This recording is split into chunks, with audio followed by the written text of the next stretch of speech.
Welcome to the Occupational Health and Safety Awareness Training module for supervisors. This training is a requirement as per the Occupational Health and Safety Act. This Occupational Health and Safety Awareness for Supervisors training module was created for organizations and employers to train their employees and all other obligated persons about occupational health and safety awareness as per the requirements set out under the Occupational Health and Safety Act. The content of this module is not legal advice, but does serve to satisfy the requirement for employers to train and educate their employees as required by the Occupational Health and Safety Act. If there is a discrepancy between this training and the Act, or any amendments to the Act that arise after this training has been completed, the Act will always prevail. All employees have a reasonable expectation that when they leave their home to go to work, they will later return home, both safe and in good health. Working in a safe and healthy environment is a concept that many of us simply take for granted. For others, working safely is an essential component of their duties. But whether you work at a desk or you work at a construction site, hazards that can dramatically affect your health and well-being are everywhere. In July of 2014, the Ontario government made it mandatory that all organizations provide their employees with occupational health and safety awareness training. Training must be provided to all existing employees and any new employees hired after that date. There will be 2 training courses, one for the workers and another specifically for supervisors. This training module is designed to meet the requirements for a supervisor. The Occupational Health and Safety Act has always required that employers provide an overview of health and safety for new employees or for existing employees when required. However, the content of the training that was to be provided was never specified. The new regulation for training sets out minimum content that must be covered in the training. This training module has been designed to address the specific standards set out in the regulation and outlined by the Ministry of Labour. The format of the presentation was modeled in such a way to follow along with the required topics listed in the regulation, so to ensure ease of learning and compliance with the regulation. It must be noted that the requirement to complete occupational health and safety training does not, in any way, replace other specific workplace health and safety training required under the Occupational Health and Safety Act and its regulations. This module was designed to increase supervisors' knowledge of rights and responsibilities under the Occupational Health and Safety Act. When completed, supervisors should have a better understanding of workplace health and safety responsibilities and issues, including hazards and ways to minimize or even prevent the chance of workplace accidents or illnesses. This module will outline the responsibilities of the employer and worker as it relates to health and safety, as well as address the responsibilities and obligations of you, the supervisor. In doing so, we will speak to and promote the Internal Responsibility System, or IRS for short. The IRS is a concept that basically states everyone, employer, supervisor, and worker, has a vital role in keeping the workplace safe and healthy. This module will pay a particular focus throughout to the importance of being a supervisor and your role in ensuring a safe workplace. Being a supervisor is not only about status or authority, it is about responsibility to the workers who look to you for guidance each working day. We will also discuss sources of information and resources that are available to supervisors to help you get the answers you and your workers require and assist you in leading the health and safety efforts of your team. This course has been broken down into 4 core parts. Part 1 will answer the question, what does it mean to be a supervisor as it relates to your obligations and role in maintaining a safe and healthy workplace? We will discuss the Internal Responsibility System, as well as the rights, obligations, and importance of your role as a supervisor. The second part of this module will address the other key parties in the workplace. We will provide an overview of the Occupational Health and Safety Act, provide an overview of the responsibilities of the employer, as well as the rights and obligations of the worker. We will also discuss joint health and safety committees and the health and safety representative in the workplace. Part 3 of this module will cover hazards in the workplace.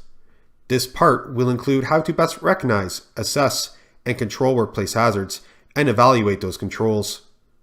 Finally, this module will provide an outline of the resources available to you in both your workplace and externally to ensure a safe and healthy workplace.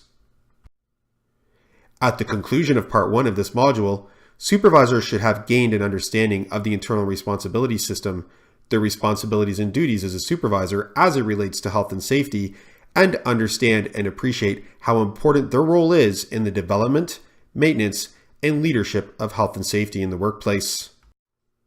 If the heart is said to be the single most important organ required for a human being to live, the Internal Responsibility System, or IRS, could be called the heart or foundation of occupational health and safety legislation.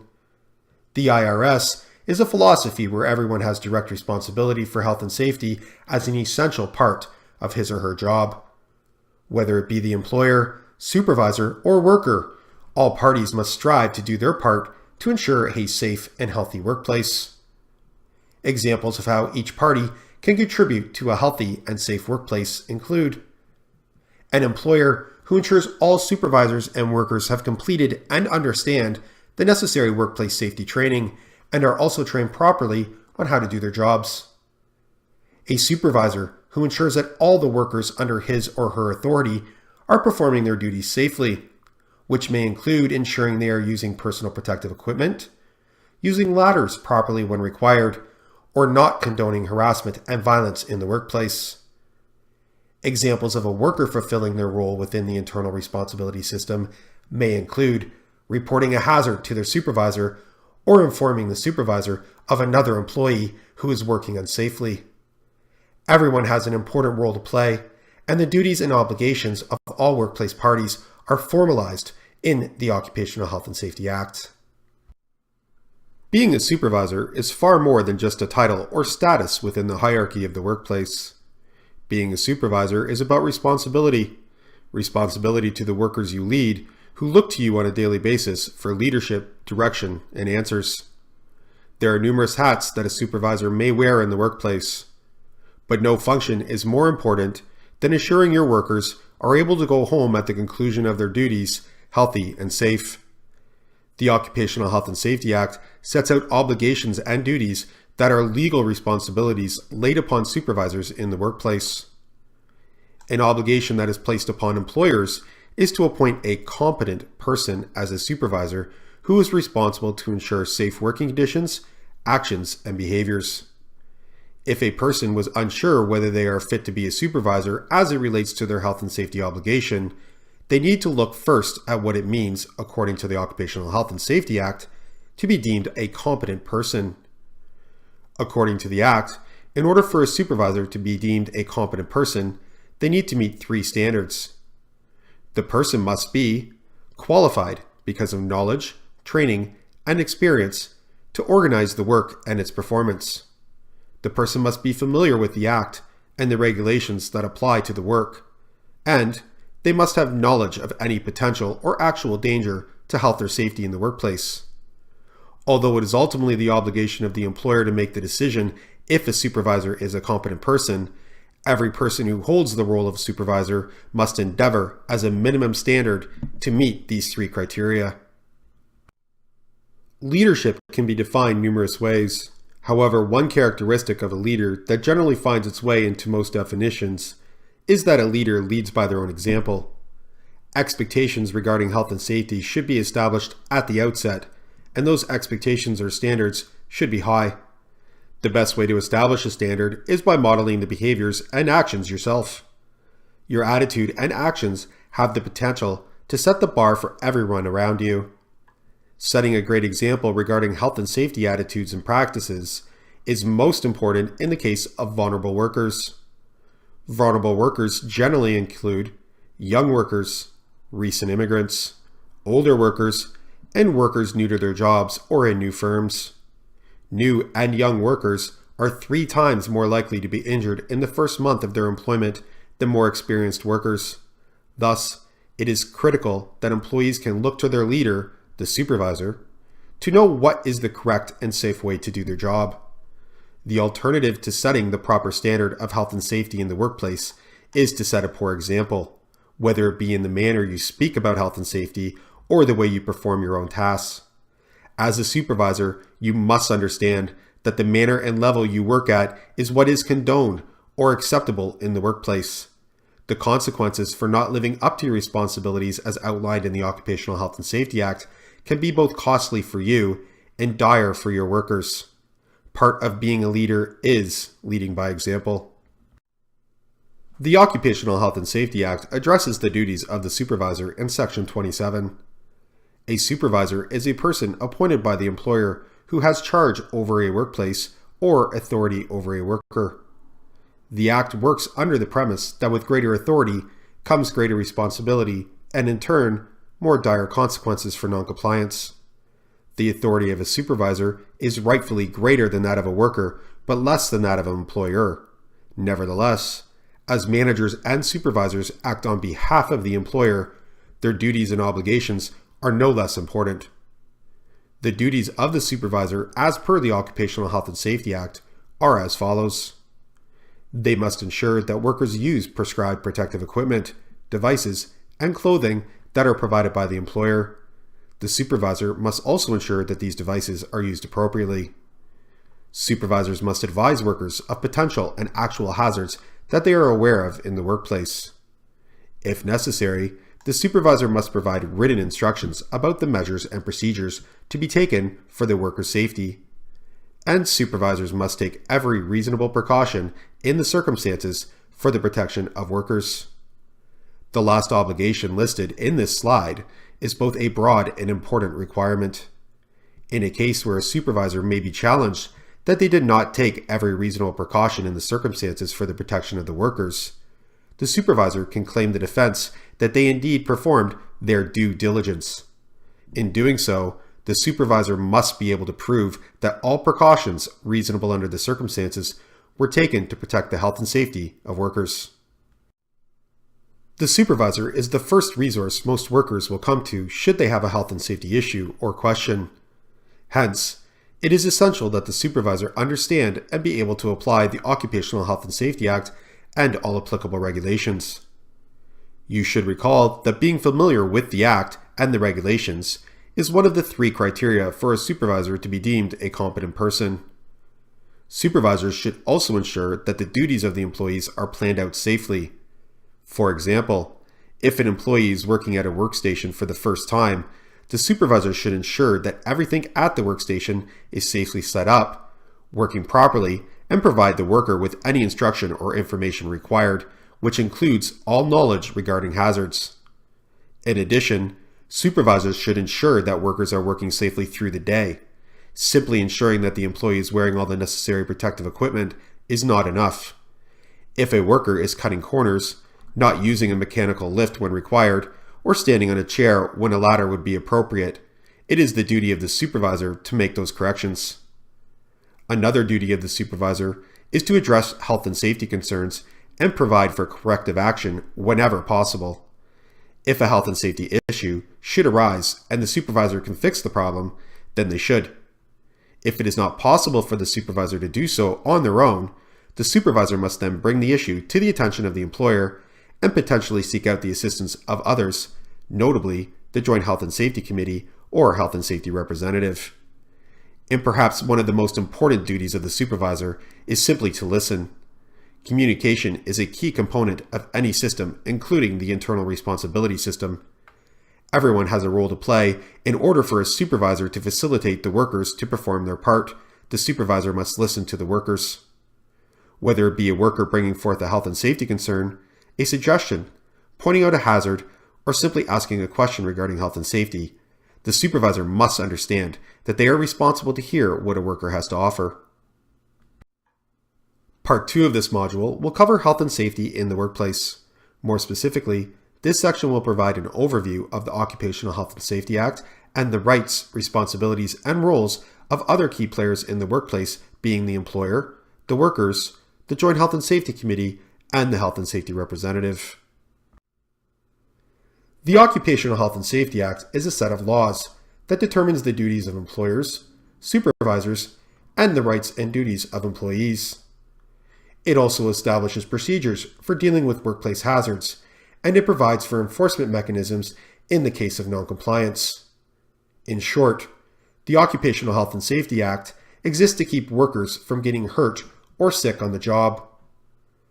The Occupational Health and Safety Act also contains numerous regulations that provide for more detailed information and standards as they apply to specific locations, industries, and situations.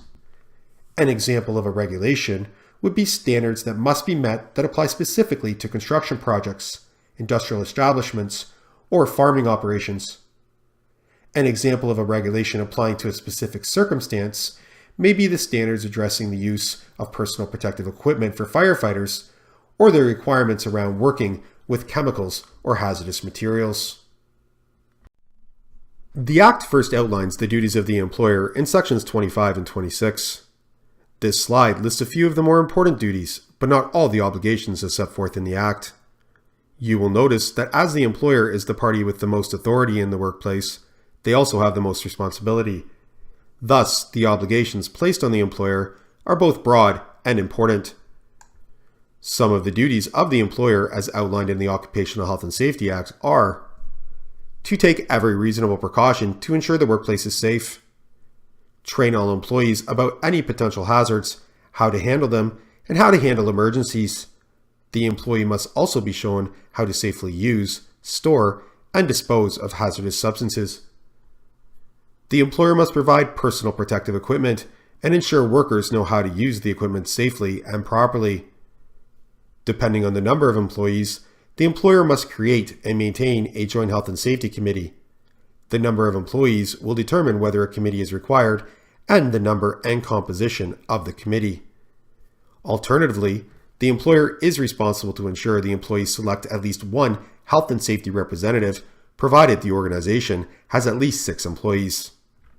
Joint Health and Safety Committees and Health and Safety Representatives will be discussed in more detail later in this module.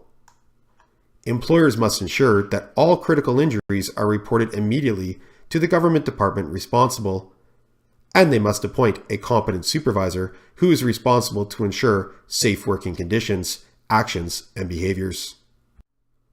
Last, but certainly not least, the Act addresses the duties and obligations of the worker in Section 28.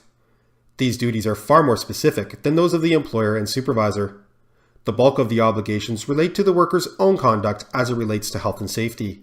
However, as you may notice, the Act does prescribe duties on the worker that impact the larger workplace and other employees. Under the Occupational Health and Safety Act, a worker must work in compliance with the Occupational Health and Safety Act and regulations. They must use personal protective equipment, devices, and clothing as directed by the employer. This also includes using these items appropriately. The Act states that a worker cannot remove or make ineffective any protected device required by the employer. An example may be wearing a hard hat backwards, which may lessen the effectiveness of the headgear if struck. The worker also has a responsibility to report workplace hazards and dangers. This includes reporting contraventions of the Act, which may include reporting fellow employees who are being unsafe or non-compliant.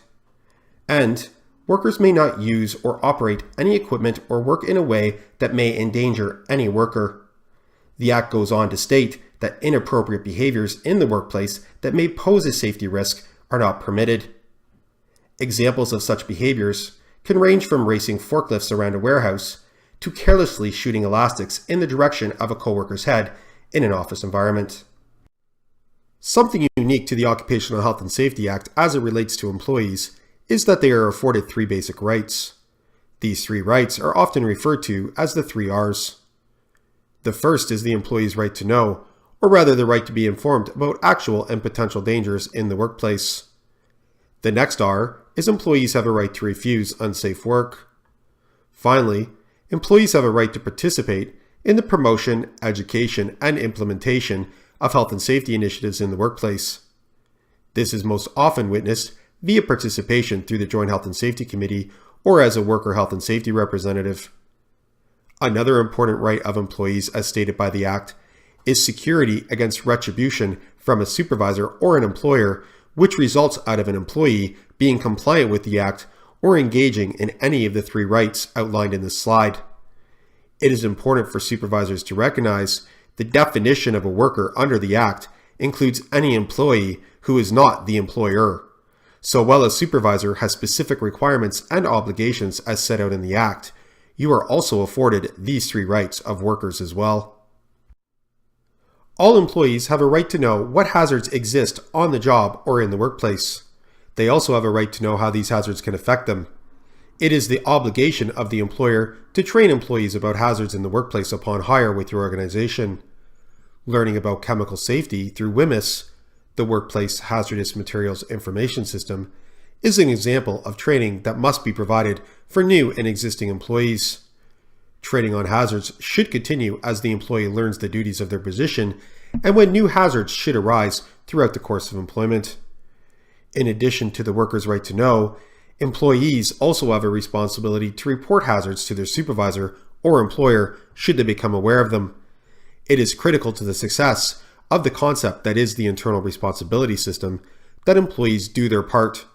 Hazards can arise in specific circumstances or may have simply not been spotted before. Reporting a workplace hazard when you become aware of it is not only the law, it is an essential aspect to reducing or even preventing workplace accidents and injuries. The second right of all workers is the right to refuse unsafe work. Where the worker has a legitimate claim to feel unsafe in performing their duties, the Occupational Health and Safety Act provides for a right to refuse work. This includes if the worker believes they themselves are in danger, another person may be at risk, or if they feel endangered by the risk of workplace violence. Some jobs come with a significant responsibility and care for others. These jobs often place employees in dangerous positions, and the right to refuse work is limited to those workers in certain circumstances. These workers include police officers, firefighters, workers employed in the operation of correctional institutions and similar institutions or facilities, and most types of healthcare workers and other subsidiary workers in numerous types of facilities, including, but not limited to, hospitals, nursing homes, paramedics, homes for the aged, mental health centers, etc. Refusing work is a serious action, one that should not be taken without good reason by any worker. Simply not wanting or feeling like doing an assigned duty is not a valid reason to refuse to do your job. The Occupational Health and Safety Act sets out certain conditions in which a worker may refuse work. In a case where a worker has reason to believe that any machine, equipment, or tool that the worker is using or is told to use is likely to endanger themselves or another worker, the physical condition of the workplace or workstation is likely to endanger themselves, workplace violence is likely to endanger themselves, or if any machine, equipment, or tool that the worker is using or the physical condition of the workplace contravenes the act or regulations and is likely to endanger themselves or another worker. A few examples of what may be considered legitimate reasons to refuse work may include being asked to work on a cutting machine that does not have the appropriate guarding so to ensure your hands or clothing do not get caught or cut. Be asked to use a tool or machinery that requires that you first be trained in the safe usage of the tool. For example, being asked to use a chainsaw or drive a forklift without necessary training. In cases of workplace violence, for example, a scenario where an employee was physically threatened by another employee and they work in the same office. In all these cases, a worker has a right to refuse to perform the assigned duty or work in that environment. At this point, the worker may engage the work refusal process. In the case where a worker does refuse work, there is an established procedure that must be followed as per the Occupational Health and Safety Act. The Act breaks down the procedure into 2 steps. The first step is a process where the work refusal is mitigated internally. The second step follows if step 1 was not successful and involves the intervention of the Ministry of Labor to decide on the dispute. When a worker first makes a determination that they feel unsafe, they must immediately inform a supervisor or the employer and explain the circumstances for the refusal. The supervisor or employer must investigate the situation immediately. During the investigation, the employee must remain present, albeit in a safe place, and must be joined by one of the following: a worker member of the Joint Health and Safety Committee. Ideally, the certified worker member would be present, a health and safety representative, or an alternative worker who, because of their knowledge, experience, and training, has been chosen by the worker or union to represent the worker making the refusal. Ideally, this is where the dispute would end. The employer may find that the employee has no grounds for a refusal, or they may find that there is a legitimate concern and take the appropriate actions. In the case where the employer finds no issue, the employee still may refuse to work if they feel their concern is still legitimate and has not been addressed. At this point, the refusal moves to Stage 2. Stage 2 is the point where the Ministry of Labour gets involved. Once the employee has continued the refusal past the employer's investigation stage, the Ministry of Labour must be notified. The worker refusing work must remain on site and available, but always in a safe place. Another worker may be asked to perform the job provided they have been informed of the details of the work refusal and the outcome of the employer's investigation. The second worker may decide there is no danger and take on the job, or they too may refuse the work. The Ministry of Labour representative will perform an investigation and provide their decision in writing. The decision generally is either that no danger exists and work must commence, or that changes need to be made to make the job safe. Section 50 of the Occupational Health and Safety Act expressly prohibits the employer from acts of reprisal or acts that are punitive against the employee in response to the worker utilizing their rights or carrying out their duties under the Act. Examples of reprisal may include unwarranted termination, layoff, discipline including suspension, demotion of any kind, whether it be in title, money, or responsibility, the threat of any of the before-mentioned actions, or general intimidating or coercive behavior. Workers who feel as though they have suffered reprisal may contact the Ontario Labour Relations Board to submit a complaint. The right to participate is exactly how it sounds. The employee has a right to participate in all things regarding the health and safety of the workplace. Basically, the right to participate speaks to the employee's right to be active in your workplace regarding matters that promote and ensure health and safety. Becoming a member of your organization's Joint Health and Safety Committee or representing your peers as the health and safety representative is the primary way this right is expressed. However, there are many other ways, most of them rather simple, that you can participate in the promotion of a safe and healthy workplace. The most straightforward way is to simply ask a question about health and safety when needed.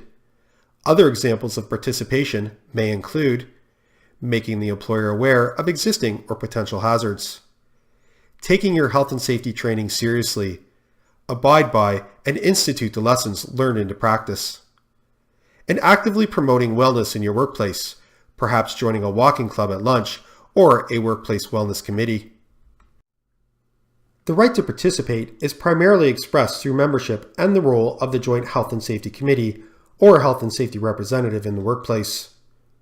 The primary role of the Joint Health and Safety Committee is to identify workplace health and safety issues and bring them to the attention of the employer. Not every employer is required to have a committee, and the required composition of the committee varies depending on the size of the organization. Organizations that are required to have a Joint Health and Safety Committee include any workplace that regularly employs 20 or more workers, construction projects expecting to last 3 months or longer with 20 or more employees, any workplace other than a construction project to which a designated substance regulation applies, any workplace where an order has been issued dealing with toxic substances, and any workplace where the Ministry of Labour orders one to be established.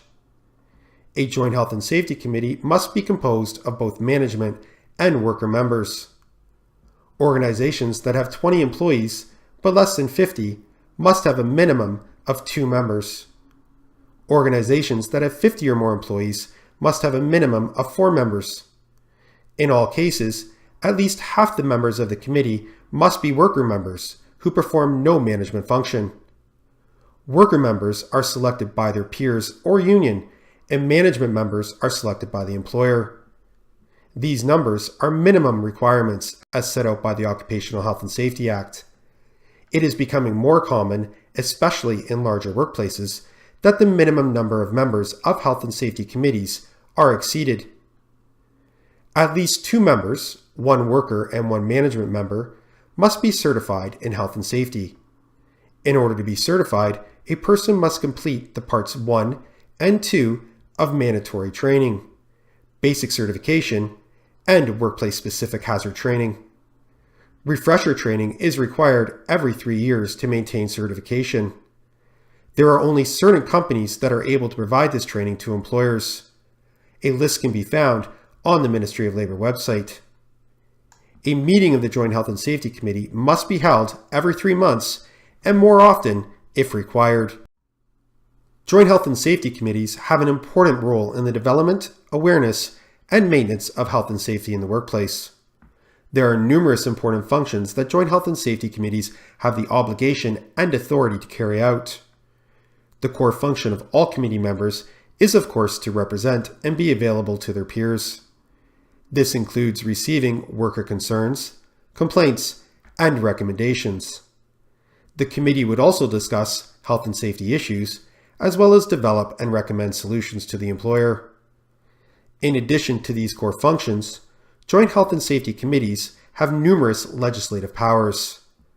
They are responsible to identify actual and potential hazards in the workplace, investigate work refusals and serious accidents, obtain information from the employer relating to health and safety in the workplace, conduct workplace inspections on a regular basis, post the results of the inspection, and make recommendations when necessary. Inspections must be carried out at least once a month. In some workplaces, inspections can be done monthly to only parts of the facility if prior approval is provided by the Ministry of Labor. The committee must be consulted in regards to any health and safety testing that is conducted in the workplace. Moreover, a worker representative must be present at the commencement of the testing and be present to represent a worker when required. Finally, the Joint Health and Safety Committee also recommends health and safety improvements in the workplace. As stated, not all organizations are required to have a formal Joint Health and Safety Committee. For those employers who have 6 employees but less than 20, they are required to have a minimum of 1 health and safety representative. This representative must be selected by the workers. For those employers that have 5 or less employees, they require neither a committee or a representative. For the most part, the Health and Safety Representative has the same powers as that of the Joint Health and Safety Committee. An important note: at the time this module was created, there was no requirement to provide specific formalized training or certification for a Health and Safety Representative. However, amendments to the Occupational Health and Safety Act had been passed requiring specific training for workers who held this role. These amendments, while passed, had not come into effect at the time this module was created. Employers should be diligent to determine whether their health and safety representative requires formalized training or certification at the time of viewing this module. It would be difficult to dispute that workplace accidents happen. On the other hand, one would draw much dispute if it was said that workplace accidents happen and there is nothing we can do about it. Critical to the success of the internal responsibility system is that everyone must accept that accidents and illnesses have causes that can be eliminated or greatly reduced. In large part, these causes are workplace hazards. Part 3 of this module will begin by answering the question, what is a workplace hazard? We will then discuss the role of the employer in eliminating, reducing, controlling, and protecting you, the employees, from workplace hazards. Finally, we will discuss how a supervisor can best recognize, assess, and control workplace hazards and evaluate those controls. So what in fact is a workplace hazard? When thinking about the answer to this question, most people might think of physical dangers or risks. A few things that may initially come to mind might be working on machinery, heavy or sharp objects, perhaps dangerous chemicals that would burn your skin if exposed. All of those examples are indeed hazards, but there are so many more hazards that are far less common or obvious. A hazard, as it relates to the workplace, can be defined as any source of potential damage, harm, or adverse health effects on something or someone under certain conditions of work. Hazards can cause harm or negative effects to a person's health or property. They exist everywhere, but it is in the proper identification of hazards and the actions to eliminate or control them that accidents in fact can be reduced or even prevented. Common hazards are those dangers which most people can readily identify. Common hazards may include lifting or carrying heavy objects, slips, trips, and falls, working at heights, working in or on motorized vehicles or machinery. All of these hazards are well known to most employees, and many employees have encountered them at some point in their job. Less common hazards might include noise and lighting levels, workplace harassment and violence, or chemicals and occupational diseases that you may not even know exist. Another very common hazard is repeated motion or doing the same movement numerous times. Examples of repeated motions seem easy to identify in a warehouse or industrial environment. However, it does not always occur to some that tasks associated with working in an office, such as typing, working on computers or the phone, the manner in which your workstation is set up, all constitute hazards, and the potential harm an employee can suffer from these repeated movements can be very damaging and long-lasting. One of the specific topics that this training module must address to satisfy the regulation is instruction on occupational illness, including latency. Occupational illness is a sickness that was caused because of or due to exposure in the workplace. Under the Occupational Health and Safety Act, occupational illness is defined as a condition that results from exposure in a workplace to a physical, chemical, or biological agent to the extent that the normal physiological mechanisms are affected and the health of the worker is impaired. Examples of an occupational illness or disease that have been documented include asbestos, dermatitis, occupational asthma, tuberculosis, hepatitis, influenza, chickenpox, noise-induced hearing loss, and certain types of cancer. Occupational illnesses are rarely acute and generally develop over time. Latency refers to the concept that some occupational illnesses may not be immediately apparent or known. It is common in the diagnosis of many of the illnesses noted on this slide that there is a period of time, sometimes years or even decades, between initial exposure to the hazard and the appearance of an illness or disease. The employer has an obligation to report occupational illnesses to the Ministry of Labor. In addition, the Workplace Safety and Insurance Board may provide benefits and income replacement in the case an illness or disease is proven to be work-related. It is important that both employers and employees know their obligation to report to the required government agencies in the case of an occupational illness. Once workplace hazards are identified, it then falls upon the employer to take the necessary actions to eliminate, reduce, or control them. What you see in the slide is commonly referred to as the hierarchy of control. As with any hierarchical system, it is viewed or implemented as a top-down approach. At the top of the list, and therefore the first control that should always be attempted, is the elimination of the hazard. It is as simple as it sounds. If the hazard can be eliminated, it is simply removed from the workplace. Similarly, replacing the object or process that is causing the hazard with an object or process that poses a lesser or no risk at all also amounts to eliminating a hazard from the workplace. Should the elimination or substitution of the hazard not be an option, the next consideration would be to reduce the risk and potential impact of the hazard. This step is also referred to as engineering controls. Engineering controls may include modifications to equipment, ventilation systems, or processes that reduce the source of exposure. An increasingly common example you may encounter in workplaces are mechanical lifting platforms, where the worker may alter the height of the platform so to work at a comfortable level conforming to the size of the job and their own height. Instituting administrative controls is the next consideration in the hierarchy. Administrative controls alter the method and process which govern the way work is done. Occupational workplace health and safety training is an example of an administrative control, albeit a required one. The idea is that all of you will incorporate the important information that is outlined in this module, and by putting it into practice, you will be aware of hazards and work safer.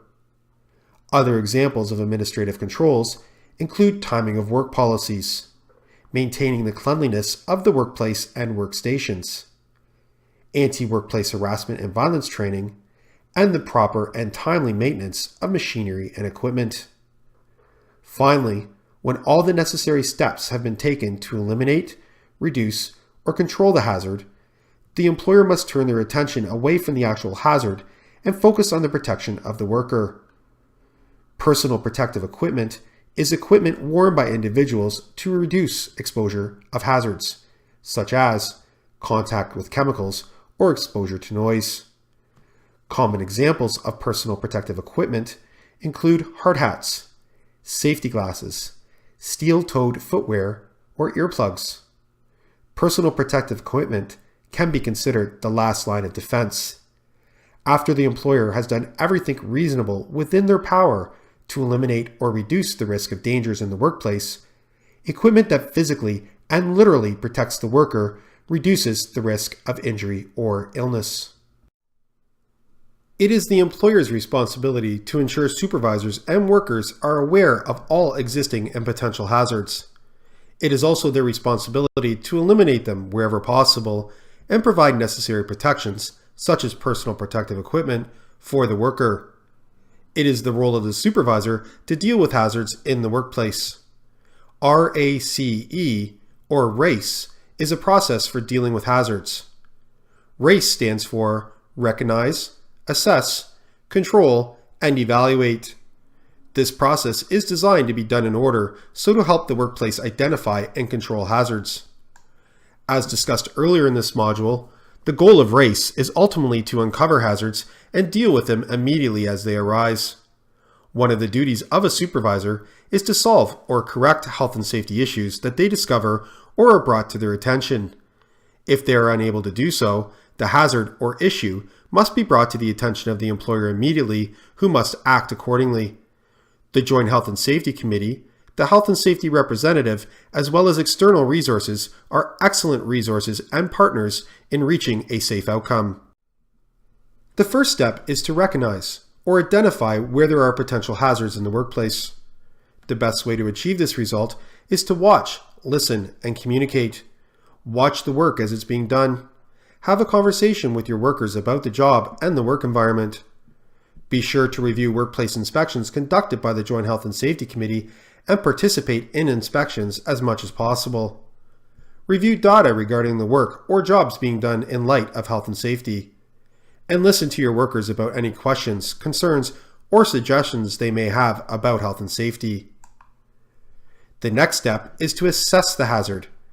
Assessing the hazard involves asking the necessary questions to determine the danger to a worker that may be caused by the hazard.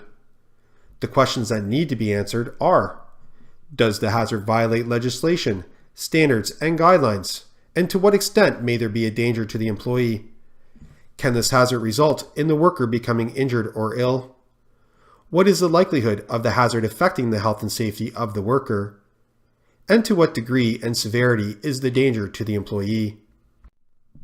The third step is to control the hazard, which involves first trying to eliminate the danger immediately. If removing or eliminating the hazard is not possible, then the supervisor needs to take all necessary steps to ensure the worker is safe.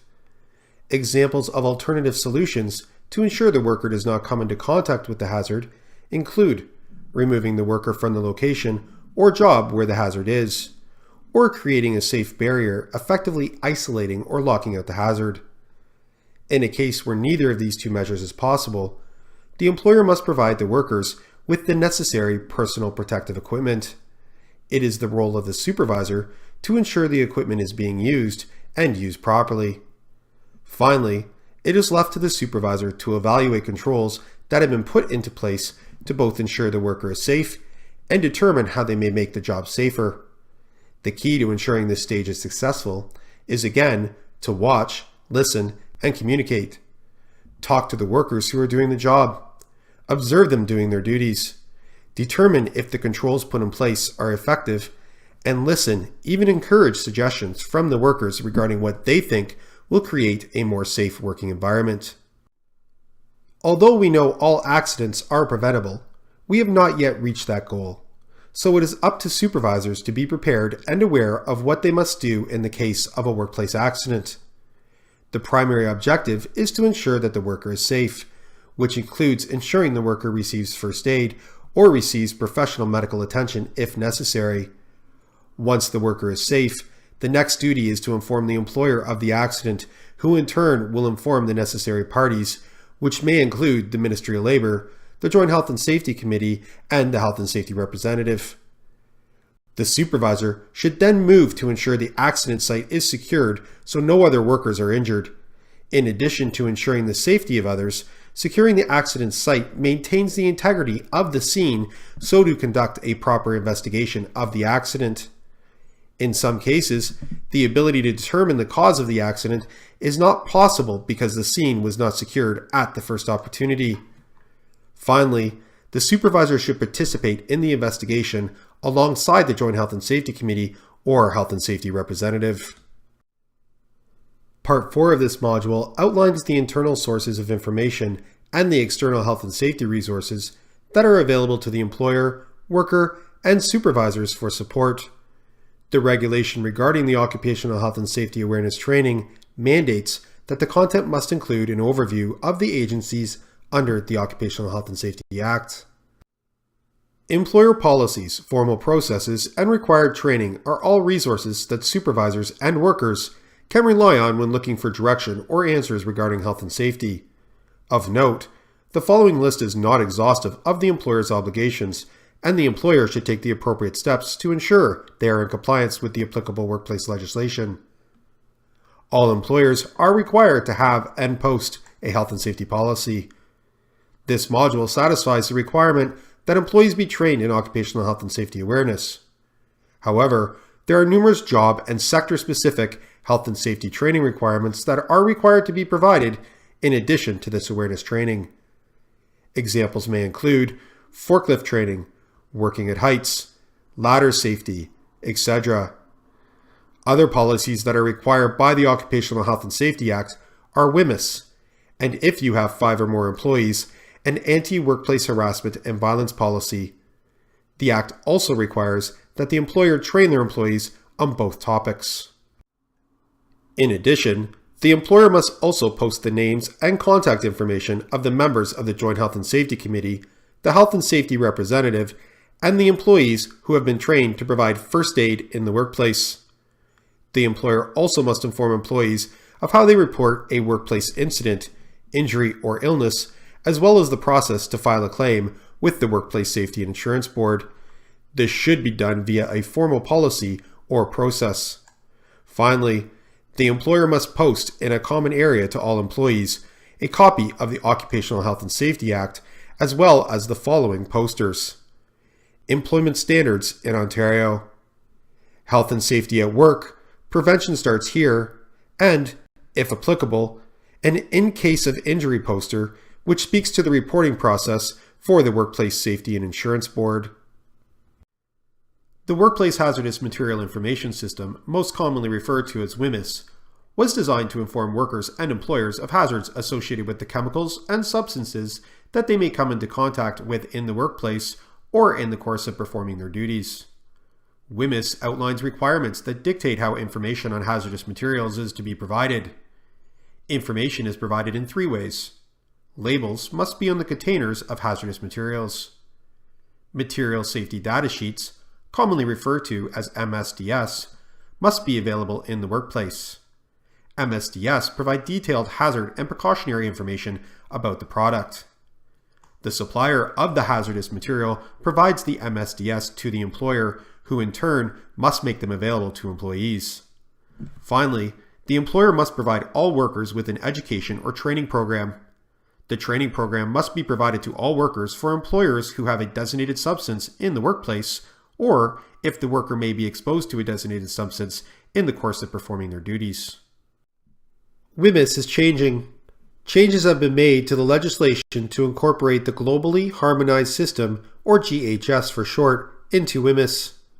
With the addition of the GHS, the new WHMIS requirements will be referred to as WHMIS 2015. WHMIS 2015 is presently in force, however the requirements are being phased in. Currently, suppliers may begin to use the new system. Employers must train workers about WHMIS 2015 over a reasonable time frame after new labels and safety data sheets appear in their workplaces. Employers must comply with WHMIS 2015 by December 31st, 2018. During the transition period, employers may continue to train in the WHMIS 1988. In addition to the before-mentioned internal resources, there are a number of other internal resources that a supervisor has at their disposal. Material safety data sheets are documents that contain information on control products in the workplace and how to work safely with them. Operating and maintenance manuals are often required to train the staff in the safe use of machinery and equipment. Documentation provided by the Joint Health and Safety Committee is an excellent resource. The committee is responsible for inspections, recommendations, investigations, and they review incident reports. All of these are terrific resources for a supervisor. Other supervisors also serve as a resource. Sharing experiences and best practices can lead to beneficial outcomes. And other internal parties, such as the certified member of the Joint Health and Safety Committee or a worker who has a specific health and safety training, also serve as a resource. The Occupational Health and Safety Act provides for enforcement mechanisms in the case of noncompliance by an employer, supervisor, and even a worker. The Ministry of Labor was established in 1919 to develop and enforce labor legislation. This ministry has grown to provide more than just the strong arm of enforcement. The ministry also serves to communicate workplace standards and encourages greater self-reliance for employers through the numerous resources and initiatives they undertake. The ministry partakes in a range of initiatives, from supporting mental health in the workplace to collaborating on collective bargaining. In addition, the ministry also develops and implements strategies for injury and illness prevention and can set standards for health and safety training. Nevertheless, the primary role of the Ministry of Labor is indeed still the promotion, communication, and enforcement of the Occupational Health and Safety Act. The ministry also enforces the Employment Standards Act, which outlines requirements related to fair employment practices, and also administers the Labor Relations Act. The ministry has the authority to issue warnings and fines to all workplace parties. Penalties for employers are far greater for those of a supervisor, and the supervisor's penalty greater than that of a worker. The ascending cost of penalties is representative of an important lesson from the Occupational Health and Safety Act. The more authority someone has in the workplace, the greater the responsibility, and in turn, the larger the consequence. The Ministry of Labor is only one of the numerous health and safety government partners that exist to assist employers to create and maintain a safe workplace. The Workplace Safety and Insurance Board is essentially an insurance company for employers. Employers are provided with no-fault collective liability insurance and receive health and safety information and resources that are specific to their industry. Workers of covered employers receive loss of earnings benefits and healthcare coverage in the case of a workplace accident or illness. In the case of the WSIB system, no-fault insurance means that no matter how a worker is injured or whose fault it may be, with a few rare exceptions, should they suffer a workplace injury, they will receive entitlement if their claim is allowed. In turn, an employee who is eligible to collect this benefit may not sue their employer. For the vast majority of employers in Ontario, participating in the WSIB insurance program is mandatory. Recently, the Ontario government passed legislation that made coverage mandatory for most employers in construction as well. With the exception of a few rare occasions, the WSIB insurance program is available to all employers and their employees. In addition to the Ministry of Labor and the Workplace Safety and Insurance Board, Ontario's prevention system is made up of the Workers' Health and Safety Centre, occupational health clinics for Ontario workers, and 12 health and safety associations. The Workers' Health and Safety Centre provides occupational health and safety promotion programs and training primarily for Joint Health and Safety Committees, health and safety representatives, workers, and supervisors. The Occupational Health Clinics for Ontario Workers utilizes interdisciplinary healthcare teams and clinics, which provide comprehensive occupational health services and information.